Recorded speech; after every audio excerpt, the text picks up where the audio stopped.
Thermocol का उपयोग अब बिहार में पूरी तरह से प्रतिबंधित कर दिया गया है। 14 तारीख की मध्य रात्रि से इसे पूर्ण रूप से बंद कर दिया गया है। यानी थर्मोकोल से बनने वाले जितने भी सामग्री है उनको बंद कर दिया गया। मुख्य रूप से जो है शादी समारोह में इस्तेमाल किए जाने वाले जो पत्तल होते थे वो काफ़ी संख्या में इनकी बिक्री होती थी।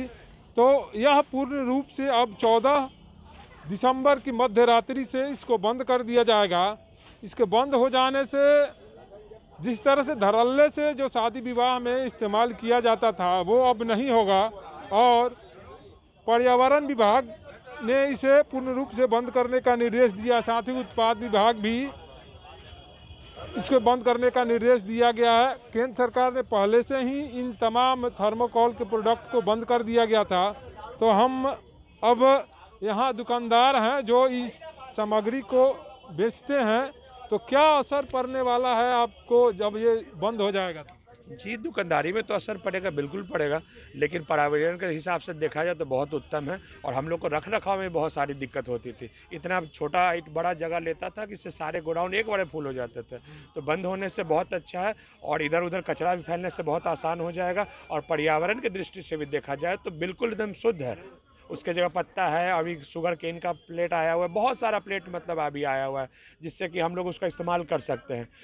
कागज का, कूट का, बहुत सारा प्लेटेज है। यानी ये थर्मोकोल का सब्स्टिट्यूट जो है वो आ गया है। जी जी, बिल्कुल बिल्कुल, हर चीज़ अवेलेबल है। ऐसा नहीं है थर्मोकोल बंद होने से पब्लिक को किसी तरह की दिक्कत होगी, ऐसा कहीं कुछ नहीं है। हम लोग को दुकानदारी में भी किसी तरह से प्रॉब्लम नहीं होगी, आराम से दुकानदारी हो सकती है, किसी तरह से प्रॉब्लम नहीं है। तो फिर और पर्यावरण की दृष्टि से भी देखा जाए तो उपयुक्त है, बिल्कुल बंद होना जायज़न है और ज़रूरी भी है।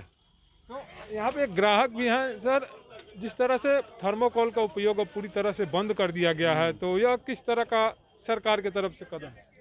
कोई कहीं से कोई प्रॉब्लम नहीं है, जो मिलेगा उसी से काम होगा, नहीं मिलेगा उससे भी काम तो ये होगा। क्या सस्ता मिलता था इसलिए? ना सस्ता महंगा से कोई मतलब, शादी ब्याह में सस्ता महंगा कहाँ।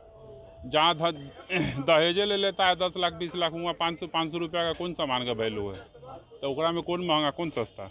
यानी ये सरकार की तरफ से अच्छा करता हाँ तो मगर सरकार एकरा समझे तब ना। है। अच्छा, फैक्ट्री बंद होना चाहिए, दुकान बंद के सामान खत्म होने से क्या हो जाएगा। पॉलीथीन आज चलिए रहा है, फैक्ट्री बंदे नहीं हुआ है। दारू चलिए रहा है, फैक्ट्री बंदे नहीं हुआ। कैसे क्या व्यवस्था होगा उसका वो ना समझेगा। हम लोग का क्या है, तो हम ग्राहक हमरा और आपको बोला रहते से कि मास्क लगाना, हम दोनों आदमी लगा लिए का। अब ड्यूटी करे वाला मास्क लगाए तब ना। यानी सरकार जो है अपना कदम उठा लिया है, लेकिन लोगों का भी कहना है कि जो फैक्ट्रियाँ तमाम जो फैक्ट्रियाँ हैं इस प्रोडक्ट को उत्पादन में लगी रहती है, इसको सबसे पहले बंद करने की ज़रूरत है। यहाँ से साफ तरह से दुकानदार और ग्राहक भी ये बता रहे हैं, इससे किसी तरह की कोई परेशानी नहीं होने वाली है। इसका सब्स्टिट्यूट मार्केट में आ चुका है। यानी सरकार की एक पहल को जो है दुकानदार से लेकर ग्राहक भी स्वागत योग्य बता रहे हैं। अगर थर्मोकोल बैन होता है तो प्रदूषण की जो इससे जो फैलने की जो संभावना होती थी वो अब कम होगी। समाचार प्लस के लिए पटना से मणिभूषण। समाचार प्लस, खबर वही जो हमने कही।